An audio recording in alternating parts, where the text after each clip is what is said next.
Okay, so finally, I am with the Derek Hall that I had the pleasure to meet actually right after COVID hit when you had a Facebook page. I don't know, I stumbled on this Facebook page, Derek, Salon Owner Mastermind, and I was a part of it.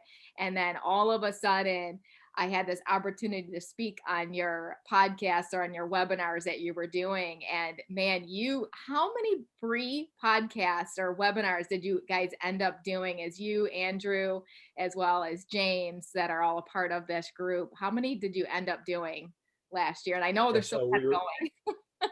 we were doing it every night for the first 30 days of shutdown during COVID, which was absolutely freaking insane. But then we went to once a week. So we're this tonight's will be our 80th episode in a matter of I don't know 7 or 8 months, whatever it is. So Wow. it's been pretty crazy. We've had the honor to have a lot of great people on, including yourself. Um, a lot of the stars of the people who I never met until this happened, right? So, Mhm. I mean, Nicholas French. Wow, that was amazing. We had Nicholas French on, and he's like, people don't realize that he's, in my opinion, he's a bigger legend. His family is a bigger legend than Vidal Sassoon. So, just being able to interact like this, that we and even bringing salon owners into these meetings like we're doing right now, it's just been, I think it's a gift. Everybody, a lot of people say, oh my God, COVID's a curse. It is to some point, but the way we've been able to talk to each other differently, I think has been a gift. Agreed. It's been for many years I've been doing these Zoom calls. Now I was not doing as many webinars as I am now, but so many times I was doing them and I couldn't get people to get on them. Derek, it was like, well, I'll call you. What's your phone number? And but Yeah. all of a sudden COVID hits and everybody knows how to use Zoom all of a sudden. And so it's just crazy. But I agree. I really believe this has changed our industry in so many ways, in so many industries, but it's been a blessing. 100%.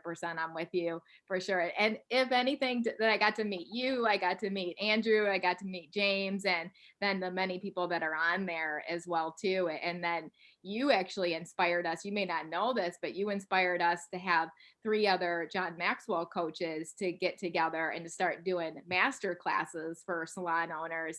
And I've been doing them for years, but never with this group of women. And so I was like, wow, what they're doing is incredible. We should do this for salon leaders as well too. So thank you for your Oh, inspiration. thank you. You guys, I've been coaching. Christine's on it, correct? yes, Christine. Yep. Yeah, so I've been coaching Christine now for a long time. She's awesome, and the John Maxwell programs is just awesome with regard to leadership. You know, leadership qualities that can be brought across any industry, really, but specifically for the salon industry, I think it's fantastic. So, Yeah, 100%. So if you don't know who Derek Hall is, well, he is basically a former president of the International Labor Union. I want to unpack that here in a little bit because I that was the coolest thing to me. And of course, that you were a Marine, I think is absolutely incredible. So thank you for your service, Derek. You're such an thank amazing you. man. And I remember speaking on your podcast and saying the first word that I saw with you that I loved was integrity.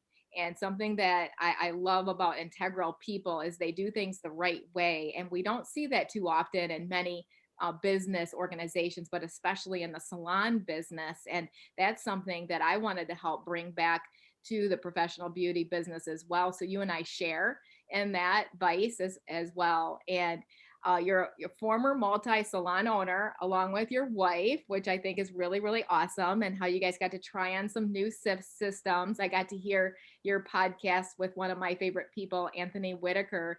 Interesting enough, you did it in 2019 before COVID hit.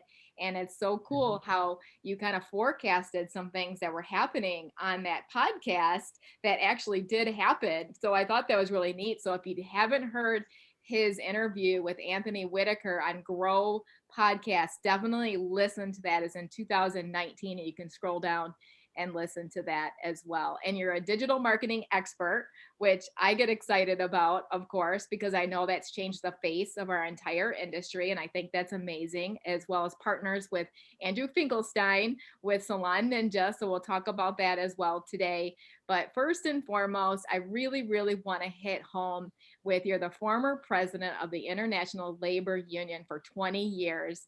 And I personally, I want to unpack 1099 versus W-2, because I know a lot of my school leaders, as well as our graduates, our future professionals, are really confused.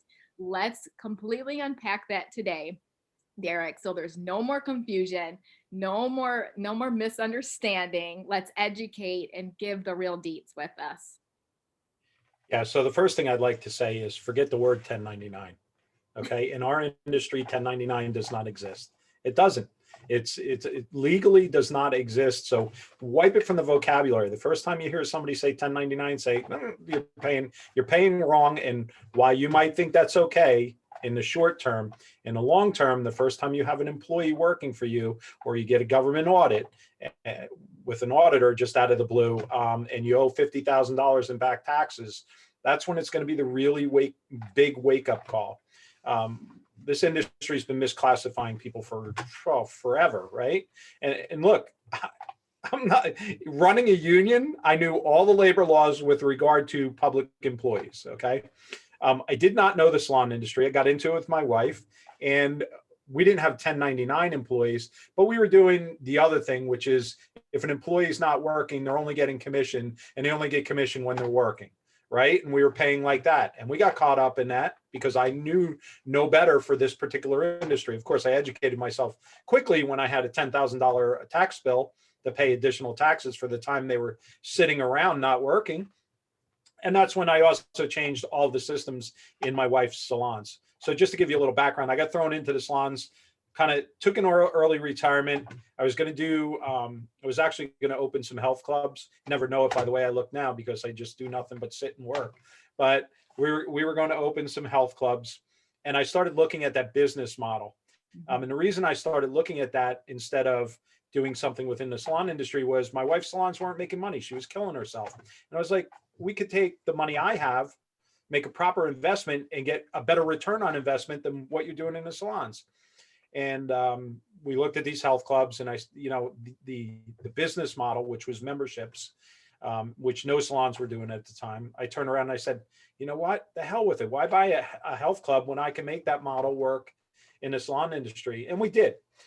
So we built up our 3 salons. We had in our first salon 835 members, paying roughly $100 a month for their memberships. So it was the same exact model as the health club industry. And it just worked fantastically.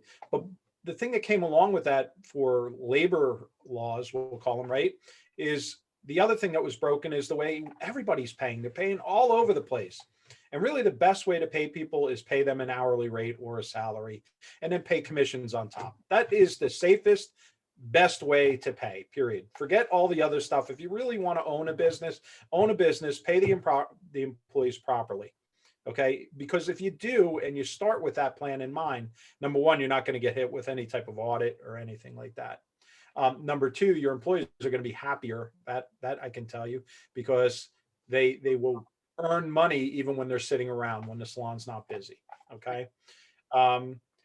With COVID, that's really important now for retaining your employees. And then you bonus them on top. You know, we have team-based pay. We have all the other systems. Neil Dukoff's got a great system for team-based pay, but it's all based on a base wage, and everything is on top of that. So make sure you're at least complying to the minimums of what your state requires. If your state doesn't require anything, you have to bounce to the federal laws with regard to minimum wage, okay, and overtime pay.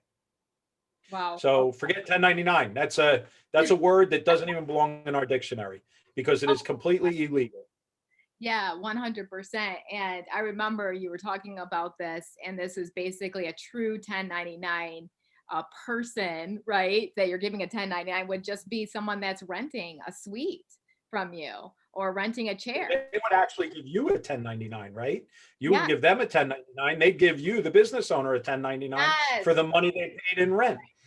So it's the other way around. You know, you could have a 1099 employee, somebody you give a 1099 to, they're not an employee, so I shouldn't even say that word, but a person that comes in to do something for you, and Plumber. you pay them a few $1,000s and you give them a 1099 at the end of the year for the money you paid them. That might be somebody that's not, so the definition is anybody that's not normally part of that business, right? So it doesn't mean like an employee coming in that does hair. It means like maybe you brought somebody in to do makeup for a Exactly. bridal show or something like that, right? It's services that normally would not be done within the existing business. And that's when you would give that person the 1099 at the end of the year. A renter would give you a 1099. So, but really, there is no such thing as a 1099 employee. Yes. Thank you for that. And I think that's so huge. So let's talk about that because there's still salons doing it. And I'll have salon owners that I'm coaching and they're like, but Tina, everybody's doing it. Like you said, the first time you get sacked with, misclassifying your employees, the Department of Labor comes in, you're in trouble. And I've heard of salons that happening to as well too, Derek, and it almost put them out of business. And some have Yeah, I probably, know many that it did put them out of business. So wow. unless you have a nest egg of 20 to 50 to maybe $100,000 or more, I had one salon or had 3 salons that I coached prior. It happened prior to him coming to us because of what I was saying, but Yeah. he got hit with a tax bill of over $100,000. Wow. That's when he said, "Oh, you know what? I heard your podcast. You were right. Let's change everything," and went in the right direction. On the other hand, then you got the commission thing too, right? So the commission thing is that you have salon owners, competing over 50 and 60%. So I even heard recently 70% commission. Yep. If anybody is paying those rates, don't compete with them. Don't even try and compete with them. Say, fine, you may have a job there temporarily, but in a year or two when they're out of business, remember, I can give you a stable work environment where you don't have to worry about us going out of business. Because I don't care what anybody says, with taxes rolled in, everything else, there's no way you can pay, and this is 50% of all the money that comes through the door. There's just no way you can pay it. Your actual commission rate should be about 38%. If you want to be, and I hate to use this word sneaky, but a lot of owners are doing it. If you have to compete in that environment, you say, fine, I'll give you 48% plus I have to deduct for the back bar charges. Yes, exactly. Yeah. And you were Mhm. saying basically, if you're going to do back bar charges, it has to be off of their gross, not off their net. So not after commission, Correct. but Yeah. before commission. Yeah, Exactly. it's semantics, but you will get in trouble with labor law if you're deducting out of their paycheck. So you have to take it off of their gross amount that comes through the door, deduct it right off of there, and then pay commission or hourly based on what's that extra, that leftover amount is. That's the way to do it safely. Yeah, so in order to follow Department of Labor laws, if they're employees, if they're there every single day, right, and you're requiring them to be there and not to work for any other salon, like you said, we were looking at potentially bringing on a 1099, a person that we could bring in to do makeup just for weddings. We haven't done it yet, but we've been thinking about that. And I said, oh, this could be an actual independent contractor that we bring in just for weddings. And I said that we would be following the protocol, but otherwise everyone Correct. have in our salons is W-2 employees. And I love the breakdown that you gave recently, Derek. And you said a true independent contractor, they would have their own salon license, which I thought was interesting. They would have their own insurance, they would collect their own money, and they would set their own hours. And I don't think that's happening. People that, that Yeah. they're giving 1099s to, like you said, they should be giving it to us as the owner. Is there anything else on that list that you think that people need to understand? And talk to my future professionals that are just coming out of school, why they should be really, really doing their research and education on this. Well, if they want to have a career, right? Or if they choose to work for somebody else, you want to find a salon that's going by the rules, right? Don't just be enamored by what they say for commission or when the things I'm going to look at is I'm going to ask some of the other employees, I'm going to say, do you worry about your paycheck bouncing every Friday? Happens in so many salons, I can't tell you, because owners live paycheck to paycheck. And then at the end of the week, they go, oh my God, do I have enough money to pay payroll? Right? So you want a business that you're potentially going to work at to have a proper business plan, and their business structure is set. It's not all fun, right? It's regimented. They pay regularly. They do all those things. Like you know Nikki, right? Like I always use statements as an example. She's got manuals upon manuals upon manuals of how everything works. And you want to see that stuff. It might be boring, but guess what? It's your stability for a job. So if you're coming out and looking for a job, that's one avenue. Look for those things. Don't always look at, the promises of the golden ring, because most of the time it's not there in this industry. Build the proper foundation and you'll last in the industry. Look at proper foundations of businesses and you'll last in the industry. As far as if you want to come out and you want to be an independent contractor, that's fine. There's nothing wrong with that, but come out and do it right. Okay. Have your business license, make sure you're paying taxes, set yourself up as an employee for your corporation you set up, even though you're an independent, still set yourself up as an employee. This way, if God forbid we're shut down for COVID, you can collect unemployment. Make sure your insurance is there and you're following all the regulations. Okay. I know it's going to seem like a lot. I don't want to pay that in taxes. I don't want to pay this, right? I'm going to collect all the money. Get a good accountant who has a sharp pencil, and you won't have to worry about that, because then you'll be able to write so many things off your car, you're this, you're that, right? So just mind yourself properly, have everything in place, and write it all down before you even start. Just don't jump into it and say, wow, I know how to cut hair now, so I'm going to go rent a suite. It's just not proper business planning. There's a thing out there called the one-page business plan. Andrew teaches, a lot of people teach it. Jump in and look at it. It's really simple thing to do. It's a good technique. It's literally like a day exercise to set your business up on one page for a business plan. And there's two types of business plans. There's a business plan that you can go out and get an investment from a bank with, which is mostly, can I curse on here? Go ahead. Mostly Hey, you can bullshit that you're gonna try and bullshit a banker to give you money. And then there's the other type of business plan, which is your operational plan. How am I going to run my business monthly, weekly, daily, and maybe a year out perspective? And you should paper that on one sheet of paper and stick to it. When you have a plan, stick to your plan. Can you modify your plan as you're going? Absolutely, but stick to it. Don't deviate and just change your whole mind in mid-game. Fix what needs to be fixed and make yourself better in each one of those steps. I love that. That's so huge. And most people don't do that work. It's, some people may be listening on here and thinking, I really don't even know how to read my profit and loss statement. I don't know how to read my income statement. I have no clue, what to do. And that's why you've got to hire a coach. Like, just stop what you're doing right now, hire Derek. He'll help you through that process. It's just so important to understand your numbers, right? And so, hello, you're a business owner, you need to understand business, it's just huge. But something I want to mention too with that, it's interesting, and it could be some salon owners that are listening to this podcast right now too, Derek.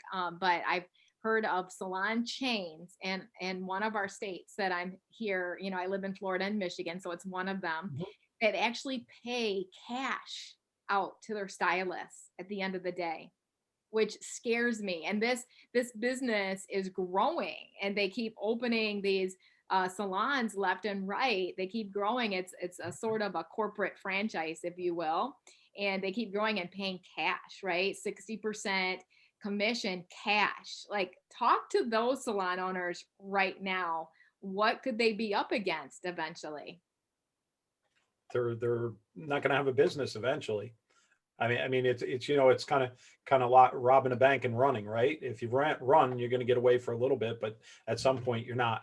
And they do that to attract employees. And I get, because it's so competitive, that they do some of these crazy things. But in my head, I say, okay, but it's a short-term win for you, and you haven't planned things out. And eventually you're going to, look, JCPenney was giving out 70% commission, right? I think it was JCPenney, one of the big chains. Yeah. Now they're not. There's a reason, because you can't. There's only so many pieces to the pie, right? I showed that. I call it my pizza in the last BBR, I believe it was, and just basically owners, for the most part, don't realize where their money goes. And I didn't realize it when I jumped into my wife's salons in the beginning, and that's why I did that pie chart. You want me? I can share it if you like to. If I can see if I can. Let me see if I can find it first. Yeah, absolutely. I'm all about the pie chart. This is really good stuff to show people. Just because, let me see. I You, love that. you guys are gonna have to bear with me 2 seconds. I can talk at the same time. So if you have a Yeah, question while go I'm ahead. looking at, You can pop it up for sure. I love it. And I think it's so huge. And if not, we can always share it on our page as well too. But we do the same thing. We do a pie chart. And Deborah, one of our salon owners, she's asking, so your booth renter should receive a 1099. No, it's the other way around. They would give you, correct? correct. They would give the salon a 1099 at the end of the year for the monthly rent they've paid. Yeah. Um, I that's think that's a how to great do it question. properly. Some of the salons keep asking me too, Eric, and I know you have a coaching business as well too, but they keep asking me, should they do a hybrid because they want to be more flexible and give some sort of career path to their stylist, right? And I know you mentioned in one of your podcasts that the average income that most stylists bring in is about 1,500 a week. Okay. And if you're working on your own, renting a booth or a salon suite, most likely you're only taking home, if you're paying responsibly, like you're supposed to, that you're only bringing home about $300. So you can actually make more money in a commission W-2 employee-based salon making 1,500 a week versus working on your own. Am I quoting you correctly in that? Yeah, yeah. I mean, I don't think it's 300. It might, I forget the number, but it definitely broke down where working for a salon, you'd make more money than being a suite renter at a $1,500, bring in, right? Your gross sales. Now, if you're doing 3,000 in gross sales a week or something like that, and I work with plenty of operators that do that. I actually work with one right now that does 15,000 a week in gross services as an individual. But if you're doing that stuff, then it makes complete sense. If you never want to grow a business that you want to sell or something like that, you just want to work and you want to work for yourself, that's beautiful. But if you're your average stylist making $1,500 a week, or shouldn't say making, bringing in gross sales of $1,500 a week, then it's just not a smart fiscal move for you. You can get free education, benefits, and a bunch of other things that working for somebody else that you wouldn't get as an independent. And the other thing that everybody forgets is an independent, you work 24/7. You might say my hours, I'm only setting myself behind that chair for 30 hours a week, but I promise you are thinking about that business every waking moment of your life. And that's just the way it is with entrepreneurship. Yeah. So that's kind of where you have to, make your choices, right? Yeah. Can you allow me to share, Tina? It says I can't share right Let me now. work on that. Yep, I will. So what is your thought process while I'm figuring this out here? What's your thought Sure. process on hybrids? How do you coach? So if we're talking about a hybrid of employee based plus chair or suite rental, I think it's a great idea. You have to have a lot of space, obviously. But what you can do is grow employees into entrepreneurs on the one side, right? As their employees working as an employee, grow them to the point where they say, hey, I want to spread my wings and I want to be a business owner. And then instead of letting them go somewhere else, have a suite right within your salon that they can rent. And I think it's a fantastic business model. One of the great reasons why is because when they go to a suite or somebody leaves your salon, typically they'll lose from 30 to 50% of their clientele, right? So if those customers are all used to that existing salon and they know that now there's a suite in the back and they're going there and it's their business, they're not going to go anywhere else, right? They've already made their home at your salon. So it's a win-win for everybody. It gives the ability for that employee to grow. I mean, listen, you can always grow through raising prices, right? And I always believe once everybody hits 80%, you should up their prices anyway. It's really around 70%. But if they hit the market limit for that area, right, where when you're raising prices, they're not growing anymore, then it's probably time for them to become their own business owner. And you should be coaching them on how to be a business owner. You shouldn't be hiding it from them to the point where you're like, I'm not going to show you that because you might compete against me. Instead, help them grow. Open another salon with them. Have a suite within your salon, right? There's a lot of opportunity there to change a bad situation into a good one for both sides. Yeah. Yeah, you mentioned that it has to be a big enough salon model. So, and I love that. So I'm assuming you're meaning square footage wise. Can you talk Yeah, yeah. about that? What's your thoughts on that? Well, you figure each suite's going to be about 100 square feet, right? Roughly ballpark. I'm just guessing, right? So if you did 10 suites, that's 1,000 square feet. Then you're going to need at least another, say, 1,200 to 1,500 square feet for the normal employee-based salon up front that you would have maybe 10 chairs in, right? Because it's about 1,500 square feet for 10 chairs. So right there, you're looking at 2,500 square feet. So when you're planning these things, plan ahead, right? If that's my business model, then is if I'm already in a lease, I'm looking when my lease is up, where do I move to? That's a bigger spot that's close by. That's not going to affect my business. Or if I'm just starting and I'm going to say I need, okay, I want 20 suites or I want 10 suites or whatever it is. Plus I want the employee. Plan it out on paper, put it down properly, figure things out ahead for your growth pattern in the future. Don't plan for today. Plan for today plus tomorrow plus the next day. Yeah.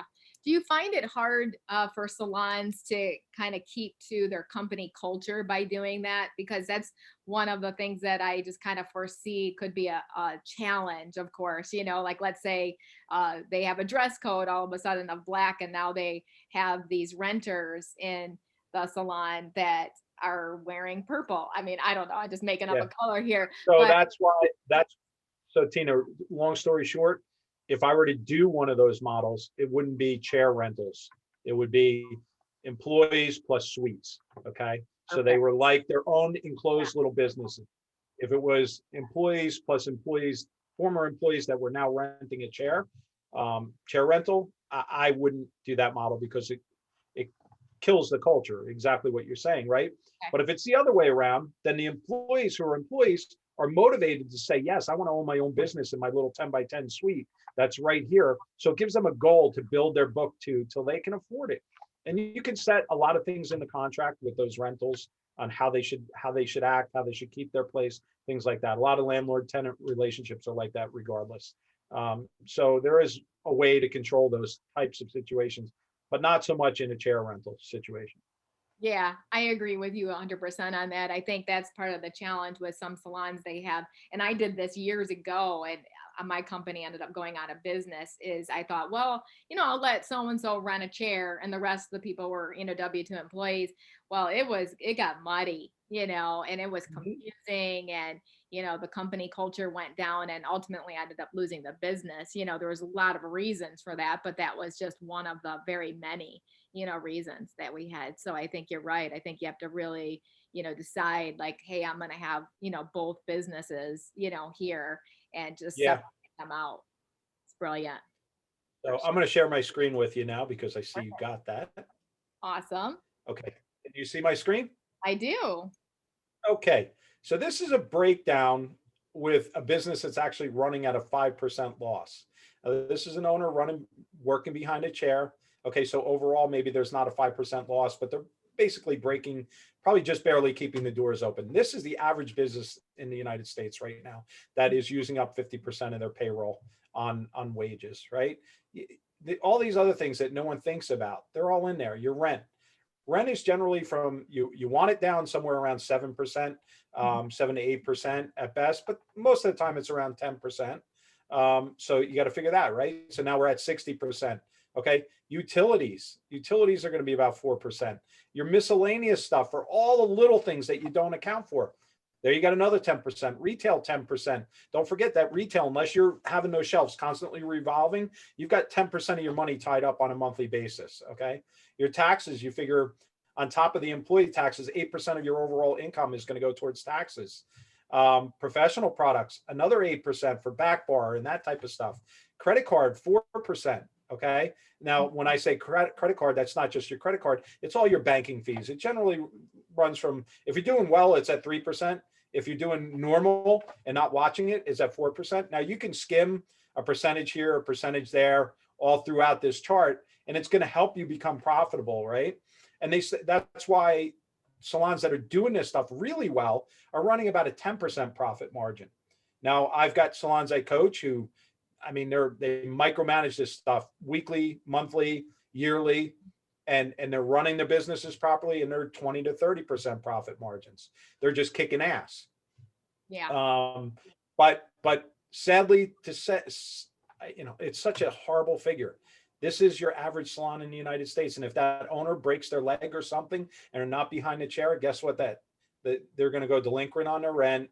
And the next thing you know, that employee is going to be looking for a job somewhere else. So, Absolutely. I love the fact that the salons that you coach are doing greater than 30%. And so what, besides crunching the numbers, obviously, what else do you attribute that to as you coach your salon owners, Derek? And I think that's um, incredible. yeah, so there's a few things, right? It's mining that pie chart, taking each individual category and making sure they bring the percentages down on a regular basis. The second thing is bringing in more income. There's only two ways to bring in more income: raise your prices or get more people through the door, right? Yeah. So attack both of them, right? You want to try and get your new customer flow, any, say 100 new customers a month as a nice goal, right? Depending on the size of your salon. But for a 10-chair salon, you should be bringing in 100 new clients a month. Um, memberships. Memberships are a huge one, right? Because that's steady income. Sell the membership now, and throughout the year, it's going to, that person's going to be paying you on a monthly basis. So it's guaranteed income. Product memberships, huge one right now that everybody's missing the boat on. I only know a few salons out of all the salons that I talk to that are using product memberships. There's a reason, like Harry Shave Club and things like that. Yeah. All these boxes that you get. There's a reason why they're now valued at hundreds of millions of dollars. You could sell your own product club in your salon, sell it one time, and for 12 months, that person's going to get refills. So your one sale is then becoming a minimum of 12 sales. Preferably, there's 2 products for every month. So that's 24 sales with one sale. Then you don't have to play the game of, this is the newest, greatest product this month. I know you told you something last month, but now we're giving you this, right? And it's a sad game. But if they have an auto refill membership, oh my God, your retail goes through the roof, through the freaking roof. And your retail can go back up to, 18, 20% of your service, what your service sales are. And that retail is all gravy. That's how you get from a 10% salon to a 28 or a 30% salon, right? By retail. And everybody says, oh, Amazon. So don't cry about Amazon. Match the prices, have a price match guarantee, then do better and sell it in a membership, because that stuff will be flying off the shelf so fast. You'll be like, it'll just be like an ATM for you. Yeah. Yeah, I definitely want to unpack this product membership with you because I'm definitely intrigued, and I know my team's going to be super excited and the salons that we coach about this. How exactly does that product membership work? Is there a monthly fee that they pay, and then do you decide which products are going to be sent to them? How does that work? Yeah, so normally, right, depends on how many product lines you carry, right? And what products you want to include in the membership. Might be shampoo and conditioner, a Okay. hairspray, and one other product, whatever it is, whatever your best sellers are. And then figure out what those cost you for the salon and what you normally retail them at. Give a big discount on it. Now, by big, I'd probably say a 20% discount, right, Okay. over what you would normally sell them for. Bundle them up into a monthly membership, where they get 2 products a month. Could be more, could be less. That's up to you. And then set a monthly fee for those memberships. Almost all salon software right now allows you to do memberships. And all you're going to do is set it up in the membership. The products come out as the customer takes them. They have, if they don't take them, you have a record of that. So at the end of the year, maybe they'll get 24 pieces of product. I don't know. Maybe they want to give it out to all their family. But you're keeping track of all that, and you're making one sale is creating you income for the whole year on that one person. Yeah. And I've heard of some people doing this, but also working with their distributors to help make that happen. Have you heard of that, Derek? And because I could see where this could be a hard thing to pay somebody in your salon to do, to send out all these memberships. Like, what is your vision on this? What's your So, advice? so I don't like, you can send them out. I've got a couple clients that send this stuff up. They box it out. They put a nice note in the thing. We call beauty boxes, right? And they Right. send it out. Great idea if you're charging the right amount of money, and if you've got support staff to do that. If you don't have support staff to do it, there's some distributors that you can now do online, and you can set those prices up automatically to do it yourself. The other thing I love is I love them to be able to come in and pick it up, and I make them come and pick it up.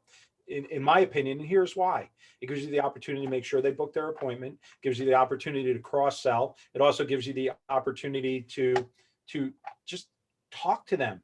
and find out what's going on in their life, right? Communication is so important. So many times a customer comes in the salon, they go to the front desk, they get hurried to the chair, if they even get that. They don't get paid attention to, no proper consultation, none of that, right? So they forget that, owners and employees forget that that's a relationship that you are constantly building. If you don't have regular communication with that person, take the extra 5 minutes, do a proper consultation, walk them out the door, give them their coat. Do you need anything? Here's your products, whatever. I'm a big fan of, even if you don't have a product club, putting the product in their hand, saying, here, can you hold this for me, Tina, while I style your hair? What's that person going to do? They're going to smell it. They're going to look at it. I mean, it's a little hard right now with COVID, right? Because we're wiping stuff down all the time, but that's going to be over soon enough. The basics sell still. Don't think that Amazon is taking over the world in your salon. You're letting it take over your salon world. Right. There are so many things you can do. Consultations, I can't tell you how important they are. We talked, I had somebody on the BBR a couple of weeks ago who brought up some stuff that was very similar to what we used to do, which is a new client comes in. Okay. So what do you do for that new client aside from a proper consultation? Everybody should know that client's name, a dry erase marker on the mirror. Welcome, Tina, something like that, right? A different color cape so that all the employees know, well, they're circulating around. Hi, Tina, because they see the name in dry erase, right? Love it. Every little thing like that is super duper important, is going to help you keep those clients once you get them there for the first visit. How fun. That creates so much magic. I love that. And let's let's back up here a little bit, because I know we have some questions in the queue. Basically, this is the question. Hopefully I'm not, mutilating this question, but she says, how do you manage being an employee W-2 with bringing in an assistant for yourself? Is it legal? And I'm guessing she's probably thinking on a similar aspect, and maybe I'm wrong here, that I've been seeing, where stylists are paying their assistants cash. It's like, what are you doing? First of all, Tips. the business owner should be paying for that assistant. Okay, it's as simple Exactly. as that. If that business owner is refusing to give you an assistant, you can't explain to that business owner the simple math: by me having an assistant, I can double, triple book, I can make us all more money, and that business owner doesn't get it, then maybe it's time to make a change in location. But that business owner should be paying for that assistant, not you. It's Absolutely. theoretically, it's illegal. I mean, let's face it, because you're not the business owner, the business license is not under you, any of that stuff. They used to do this way back in the day, right? My wife used to tell me about it. Everybody in the salon would tip out the assistant to pay for their day's pay. Right. Right. That's illegal. In reality, it's illegal. It's a nice thing, but it's illegal. Yep, they're in your building. They need to be paid an hourly wage at the very best, or a salary. Exactly. Correct. So if Locking in. everybody in their paycheck said, hey, I'll take $20 less a week, so the owner could hire an assistant, that's fine. Get it in writing. That's fine. But those little weird things like that, as soon as it sounds a little funky to you, I guarantee you it's probably illegal. Yes, exactly. Yeah, and she's basically saying they want to make them an employee and take it out of my pay. And yeah, that's ridiculous. No. You have to show them how, with that employee, you're going to make way more money for them also. Right. And if they don't get the business sense of it, then you should probably be looking somewhere else. Absolutely. 100%. She says, thank you. I love it. So let's jump into memberships. And I love it because I know that business model. I really believe that this is going to change the nature of our industry. But I do know that there are salons that are scared to, leave their current model. They're afraid of change and going into this membership model. What's the best piece of advice that you would give salon owners, salon leaders, salon team stylists, why this needs to be a part of your culture? Well, it's guaranteed money and you're going to make more money. I mean, it's simple as that. Because whether the client comes in or not, you're still getting paid, right? And the breakage for a membership is very small. less than 10%. By breakage, that means people who don't renew their membership, right? So it's building loyalty. It's taking away the me attitude that that's my client. They're not your client. They are a member of the salon now, and they can go to whoever they want. Everybody's paid the same and chips in as a team. There's so many benefits to it. It's just ridiculous. Clients in a contract. So if a bunch of stylists decide to get together and walk out, guess what? The owner still has the income because they're still getting paid under the contract of that client. Things like that. It's a win-win for everybody. It just makes sense all the way around, especially when I go to product memberships, right? And I have owners that are kicking off memberships and they're like, oh, well, this one doesn't want to do the membership. This one, they feel it devalues them. It devalues them. Well, they're sitting on their ass with no clients in their chair this week because of COVID, and they don't want to do members because they feel it's less money. Are you freaking kidding me? If you're paying them hourly money, guess what? If I tell you to mop the goddamn floors, that's what you're going to do. But instead, I want you to make your skill level better by being steady with doing these members. And guess what? The members tip double too, because they feel guilty when they're not in there. When they're in there, they're not paying, right? They are to the salon, but they're not paying that day. So they're more apt to, instead of giving you a $20 tip, giving you a $40 tip. I had one of my girls when we opened our second salon, our second salon was closer to her house. And she said, I want to move over there. I want to be one of the leads. She was great at selling memberships. And I said, her name was Jenna. I said, okay, Jenna, no problem. We'll move you over to the other salon. I said, but understand, you're not going to be as busy as you were. And she said, no, I understand that. So she went over there and we guaranteed her base pay to be the same. So she went over there. The problem was that her tips went from $3,000 a week down to like $1,500. Okay. And yes, she was making $3,000 a week in tips. And I didn't even know this because I told all my employees, I said, keep your own little booklet of what your tips are. So I taught them that part of their business lesson, right? You need to know what money you made, how many hours you work, and what tips you brought in. It's very important. So with that, she calls me for a meeting. I want to move back. And I said, well, I can't move you back now. This is what it is, because the slot over there, the chair was full. And I said, why though? I mean, what's going on? And she showed me the tips and I was like, oh my God, some of these girls are making more than doctors in tips. Yes. I mean, you don't relate that until you actually see it. I had assistants during the holidays. Now our assistants would shampoo and assist on the floor, but mostly shampooing, right? Because that, to me, that was wasted time that a stylist could really be banging out work. So our shampoo assistants, some of them were making $1,000 a day in tips during the holidays with the membership. Now, granted, we had 800 members, so it was gangbusters. We only had 9 chairs and 800 members, so you can't imagine how busy it was. But people take that for granted. But the retail is the one I want everybody to concentrate on right now. The regular memberships are great. Everybody's doing them. I mean, look, Dry Bar copied our idea. They're doing it. Everybody's doing it now. If you're not doing it, it should be part of what you're doing. Don't go into it like gangbusters. Go into it excited. But if one of your seasoned stylists that already has a book doesn't feel comfortable with it, no problem. Leave them alone. Let the juniors build on memberships. Yeah. Right? Because out of 10 chairs, we know that the stats say 7 of those chairs might be full. It's actually 6.5, right? But that's a weird number. Yeah. That means 3 chairs are empty. And then out of the 7 that are full, only half of that is more than 50% productive. So build on those empty numbers, the chairs plus the 50% that are not fully productive.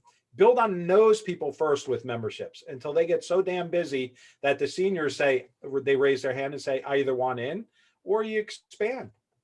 Yeah.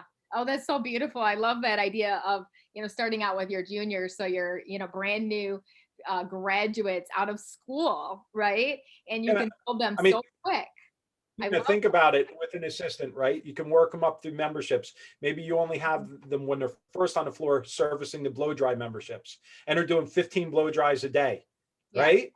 I mean, your arm's going to be tired, but guess what? You're going to do a better blowout than any freaking top end stylist in New York City or wherever. I just know it. I would have put our girls up against anybody out there for some of the services, right? And then you move them on to doing single processes and blowouts. Okay. And then they become good at that. And then you start bringing in, I don't know, maybe some creative color. Maybe you start teaching them, a Karen haircut, right? That was a joke, everybody. But, um, That's but awesome. the funny part is, right? We know that, an inverted bob or something like that is the hardest haircut to cut. So that should be, and that used to be one of our tests. Can you cut an inverted bob properly? We called them stacked bobs at the time, right? But if they could do that, we knew they were ready to bang out some haircuts. Yeah. If so think about that as not only is it helping you grow the business, but it's a good training program also for the memberships. Yeah. No, that's really, really amazing. Let's talk a little bit more about assistants, because I have my own thoughts on this, and I'm certain you do as a salon coach, because I graduate students in our school that they're ready to rock and roll when they graduate. And obviously it's going to take time, but not 2 years. Like, come on, people. No, no, no, no. It's I'm not going to name names, and the names. They all have the egos. I call it giant egos and empty pockets, and there's a reason for that. And there's a reason you see some of the top end names go out of business. It's because I'm only going to do a $150 haircut. I'm not going to lower myself. Well, guess what? I'd rather do $100 haircuts than one or two $150 haircuts. So it's simple things like that. But assistants, you need to be judging their experience level and what they can do, right? I like to throw people into the mix right away if I know they're ready for it. There's no better way to learn, right? I mean, look, they're going to ruin a couple heads in the beginning, but so be it. It is what it is. Right. Everything can be fixed. Hair grows back, color can be fixed, things like that. But get them ready. I don't like keeping them as an assistant for more than, I would say, on a high end 8 months, on the low end 6 months. Yeah. So Agree. somewhere from that 6 to 8 months, I want them on the floor, at least doing blow dry, single processes, basic layered haircuts, things like that. If they're not ready for it, then you pick the wrong employee. I'm going to be honest with you. And we were busy enough, fortunate enough to bring assistants on, get them rolling right away. And I knew right away whether they were going to hack it. If they had to do, say, maybe 20, 25 shampoos in one day, and they said, "Oh my God, I can't move anymore. My back hurts, my this, my that." You picked the wrong business, because you're going to be on your feet, 8 to 10 hours a day behind a chair on concrete. It's not easy, Right. right? So find those employees that are hire by attitude, not experience level. That's the best lesson I could give any owner, 100%. because Yeah. If they're you passionate could you about could it. teach them to do anything. You Mhm. can't teach them to be a different kind of person. Yeah, 100%. And I think, that's part of the challenge right there, is not having a really solid hiring plan. And I know you do the same thing too, Derek. And I sit down when I coach salon owners, is what's your hiring plan? And they're like, I don't have one. And so let's do a written hiring plan, but let's also back that up with a good onboarding program. I think one of our biggest mistakes, and we still continue to make it, is not following through with our onboarding program and really giving that good solid education, because some of our stylists are so busy they're not able to give that education. And so we're like, okay, wait a minute, we got to back up. We've got to give them the education that they need so that they can be ready to be on the floor as well too. So talk to that busy salon owner that's like, I'm too busy, I cannot train them, they need to know how to do it, right? Quote unquote, so that, because I don't have time to train them. Well, let's jump to Christine as an example, right? Christine has education night once a week. We used to have the same thing. It was mandatory. I don't want to hear about it. Are they paid? Yeah, they're paid for education night, but Yes. who cares? Who cares? I'm getting them on the floor faster to make me money. Okay. Absolutely. Now, if you wanted some sort of contract where they have to stay with you for a year, not slavery, but if they leave within that year, they have to pay you back that time that for that education, then that's fine. You can write that up in a contract. Anthony actually brought this up to me years ago, that they used to do that a lot over in the UK. And I thought it was a great idea. I said, we should be doing that here, right? Make Yeah. them pay back their education money if they leave within a certain amount of time. And that's fine to put that contractually, but you've got to educate them. You've got to pay them. If you don't have enough time during the day, then there's got to be Wednesday education night for an hour or two, right? And they're working on mannequins. They're working on each other. They're practicing their business skills and their customer service skills at the same time. Not all technical. It has to be split up between technical and people skills. Super duper important. Keep that in mind, because I see a lot that all they'll teach is how to do a haircut. And, even Christine got wrapped up in this for a little while. Her and I had to talk. I said, Christine, you need to split it up. 50% has to be sales, and 50, sales, business, whatever it is, right? Because we're salespeople. When you're behind that chair, you're selling yourself, whether it's recommending a good place to go out to eat or whatever it might be, you're selling yourself the whole time you're working with those clients. Yeah, 100%. I agree. And we do a lot of emotional intelligence training, a lot of leadership training. I just think it's so important, like you said. And, let's jump into real quickly something that I've heard you talk about several times, and I totally own your heart on this, is not doing non-competes, but instead doing non-solicitation contracts. Can you talk about the difference between the two and give advice to Yeah, salon owners on this? sure. So I've been down that road, right, in court with both, um, unfortunately. But what I can tell you is non-competes are not illegal. A lot of people say they're illegal. They are not illegal, but a lot of courts won't recognize them Right. in many states now. They're starting to go away because they're too restrictive, on that employee from being able to gain. They call it gainful employment locally, right? You're prohibiting them from working at all. But what you can do, the alternative to that, is non-solicitation, which is similar to a non-compete, except you're not telling them where they can work. What you're telling them is what they can do if they go to work somewhere locally, such as you can't solicit our clients for a period of 1 year, things like that, clients of the salon.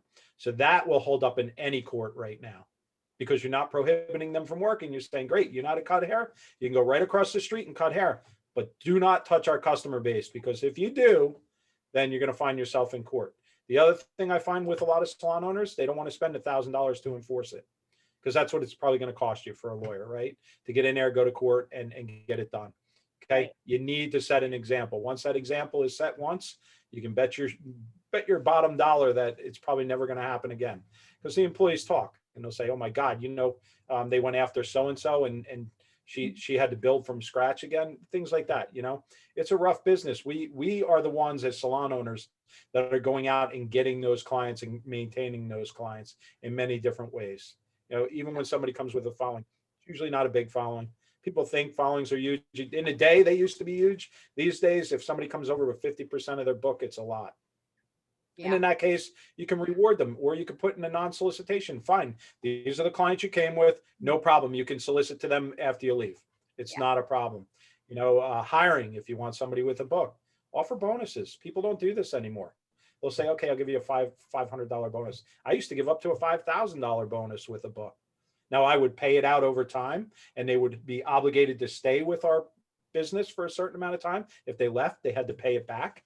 But good, it was great with hiring, up to a $5,000 bonus for bringing your following over to us.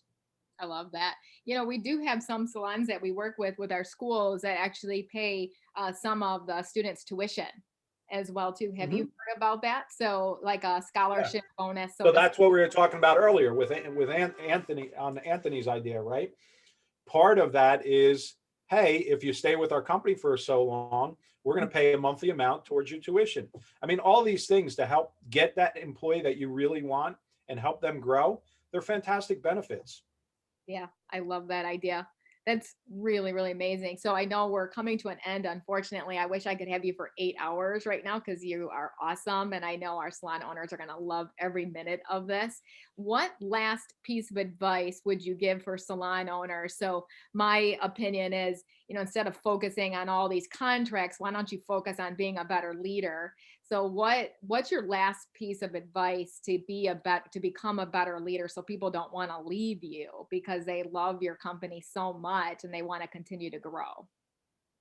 Yeah. So several things with that, right? Number one, our mission statement. And you'll see I have this post, and it's in our group. I'll share it with you. But it's basically the vision of what we should be as a stylist working for this salon. So our mission statement, number two. Number one. Number two, when you set these rules, you set these benefits, you set all these different things as an owner, you stick to them. You don't deviate for one employee over another. You stick to your guns. This way, your culture is the same all the way through. Okay. Number three, you as an owner need to work on yourself. A lot of owners don't. They think they're all be all, say all. What I say, you jump, things like that. They're never learning on their own. I would say that as an owner, if you're working behind a chair, at least book one day off a week and put it on your calendar to work for your business, not work on your business, or work on your business, not for your business, I Right. should say. And put it on the calendar, because what gets on the calendar generally gets done. The same as you would visit a client or service a client is the same as you would service your business. Super important. You will find that you as an owner are more effective from behind the chair working on your business than you are working behind that chair. Now, if you have a passion for hair, that's great. You know, when you're making a lot of money, you can walk around, you can do a few select clients, you can go around, you can teach the stylists how you would like things to be done, interact with the clients at the same time the stylist is. You will find you'll make much more money doing that than you will behind a chair. Yes. And now you got yourself a business, right? You didn't just buy yourself a job, but you actually have a business, and it's growing people, period. I love this so much. Tina, think about how many restaurants, and restaurants fail at this all the time. When you go to a restaurant, I went to an Italian restaurant, fantastic food. And the one thing that stood out to me was the owner, even though he was in the kitchen, kept running out, walking around table to table, introducing himself, saying, I hope you loved it. I got a little something from the kitchen coming for you as an appetizer. You know, just working the crowd, right? How many owners are working the crowd right now? I bet you not many. Work in the crowd. Yes. Get out of your office and get on the floor. I love it. That's absolutely huge. And, you know, we've heard that so many times, especially from our team members and our schools too. They'll say, you know, we wish the directors, we wish the leaders weren't so busy in an office all the time. We wish that they were out here with They're us. not that busy. They're not that busy. They're hiding. You Yeah. can always make time. You can always make time for the people that are paying your paycheck. Amen. That's so good. How can people get a hold of you? How can they hire you to become their coach, and or also get involved with Salon Ninja if you want to give a plug for that, because I think it's absolutely incredible, your program. Thanks. Yeah, I mean that's kind of our focus right now is Salon Ninja. If anybody hasn't heard of it, it's an all-inclusive marketing platform we developed for the salon industry. It's the only one out there. It's bringing people hundreds of thousands of dollars in some cases. So it's pretty exciting stuff. That's again SalonNinja.com. You can always find us on the BBR, the Beauty Business Reset. It's a Facebook group. If you're not in it, make sure you get in it.